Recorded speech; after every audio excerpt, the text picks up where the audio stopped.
Hello everyone and welcome. I'm Dr. Noble, developmental behavioral pediatrician and clinical geneticist. In this video, we are seeking to answer two simple questions. The first of which is, when should someone consider the use of a medication strategy in an autistic individual? And secondly, what needs to happen before that medication strategy is implemented? It's important as we begin this discussion today that we all remind ourselves that nobody, and I mean nobody, wants to put an autistic child on a medication, but there are times when you should consider a medication strategy. Primarily, medications are considered when there's an increase in aggression or outburst behaviors. Now, this can be directed to individuals in the classroom or the home. It can also be directed towards the individual themselves by biting or headbanging or scratching. Other examples where medications can be useful would be sleep-related difficulties. If you see many of my other videos, and I'll link them above, sleep problems in autistic individuals occurs 80% of the time. As you can guess, if a child has a neurodevelopmental hurdle and they're trying to make progress in their therapies and their services and at school, it's really difficult to absorb all the wonderful things that they're getting from these therapies when they sleep 2 hours a day. It's also increasingly difficult as a parent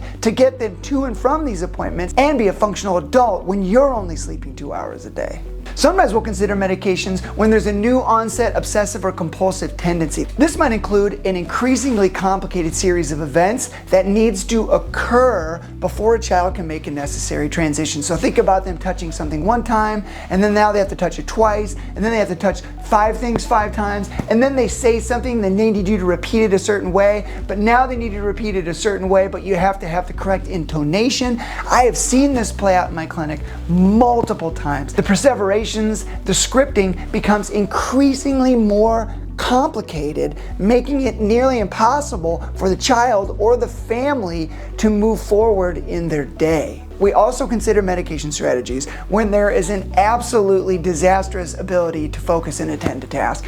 As you can guess, if you're in a restaurant and you have a cup and it's empty and the waiter or waitress comes and they want to fill the cup with water, it's very difficult for them to put water into the cup when the cup moves around like this all the time. If your child is in a classroom and they're wandering and they're stimming and they're not able to sit and function and focus to the extent that you would expect them to be able to, it's difficult for them to get the most possible out of their school day, which then leads to their inability to build on learned skills and make the anticipated progress. Sometimes medications can help with all of these problems. While these medications can help to some extent with these difficulties, it's important that you understand that these medications don't cure these problems. They can increase your child's ability to focus and attend to tasks. They can increase the frustration threshold that your child is experiencing so that maybe they're less likely to activate.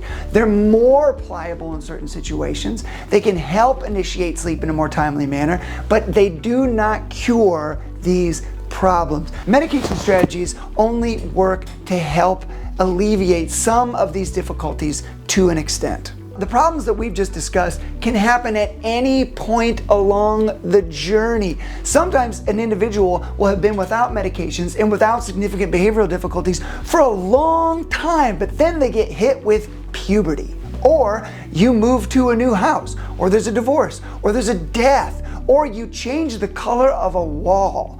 It doesn't really matter what happens. Please know that if you're raising an autistic child, it is very likely that if you haven't experienced a situation where things have abruptly changed, it's very likely that you will. Medication strategies enter into the picture when the problems that your child is experiencing become increasingly problematic to the point that they are impairing. You're unable to move forward in your life, and no one, including yourself, is able to see how fantastic your child is because so much of what is presented to the world around them is a behavioral difficulty.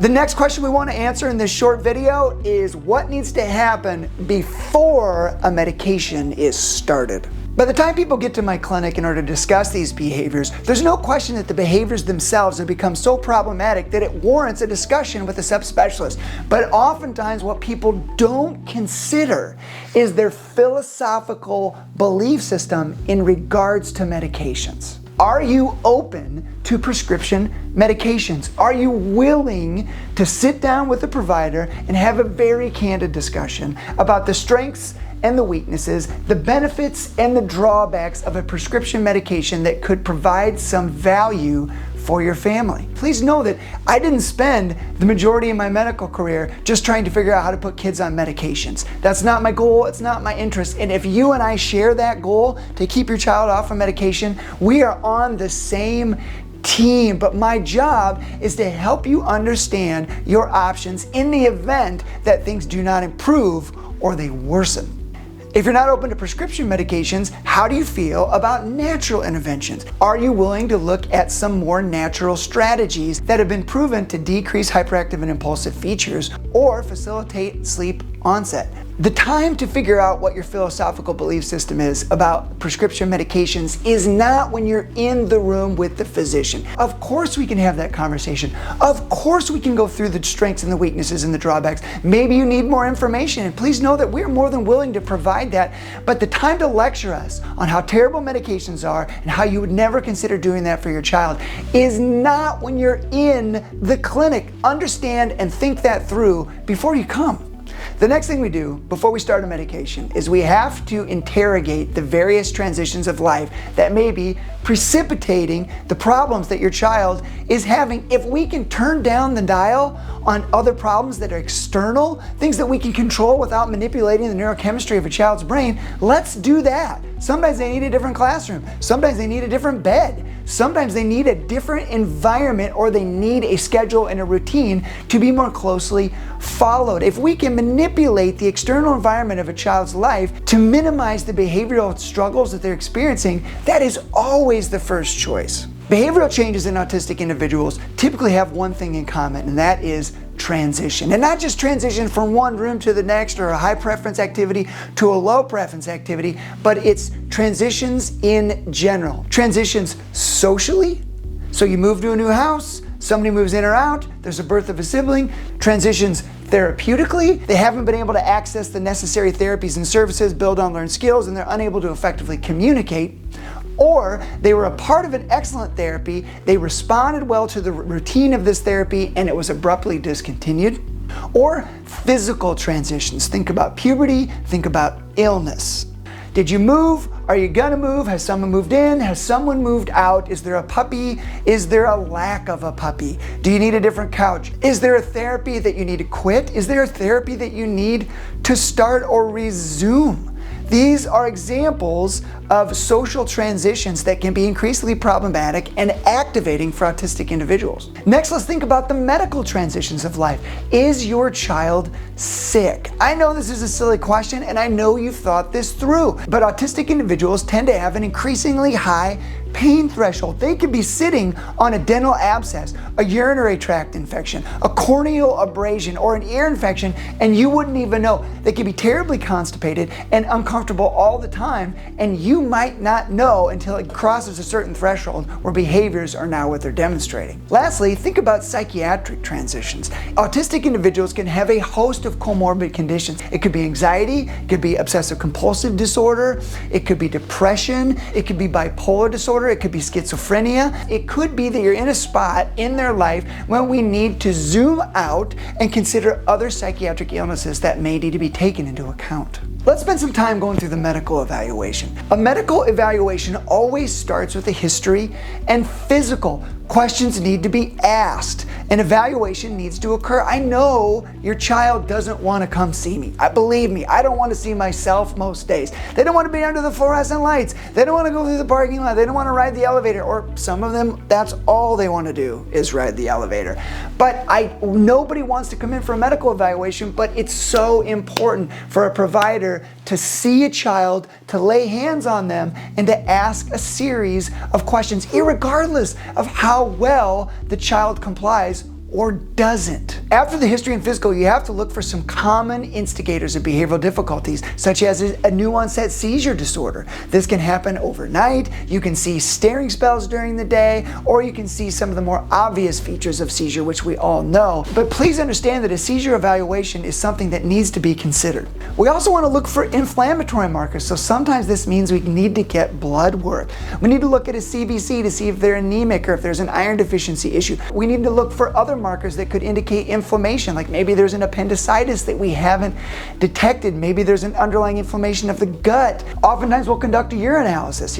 If your child's not continent, they're in diapers or pull-ups, their risk of a urinary tract infection is higher than the general population, and we need to assess that further by obtaining urine, either by a clean catch, meaning they pee into a bag, or a catheterization, which is just as unpleasant as it sounds. Oftentimes we'll conduct x-rays, like an abdominal film, to rule out constipation. We always conduct hearing and vision assessments to make sure there's no sensory changes that predispose your child to frustration. And please don't forget about dental evaluations. It's difficult to look in their mouth. Very few kids that I follow want to open their mouth and let me look in it. But please understand that if you think there's a dental issue, we need to involve dentistry. Is there an underlying genetic condition that has a natural history that would help us understand your child's current behavioral difficulties? And lastly, think about the psychiatric evaluation. Is there a new onset or a worsening of an obsessive and compulsive disorder? Is there anxiety? Is there depression? Is there concerns of schizophrenia? Is there concerns of bipolar disorder? It's important that we continually reevaluate the multiple comorbidities that could be present in an autistic individual so that we can account for those difficulties and treat effectively. Please understand that of all the causes of an abrupt behavioral change in an autistic individual, 50% of the time it's either related to a social transition or a medical transition. So it's very important that you go through the steps that we've discussed to make sure that we don't use the wrong medications to treat the wrong thing. In our next video, we're going to be answering the question, what are the medication options available for an autistic individual to treat the difficulties that we have just discussed? We'll talk about examples of these medications, the benefits of these medications, and the side effects of these medications. I sincerely hope this has been helpful. Like and subscribe, and I'll see you in the next video.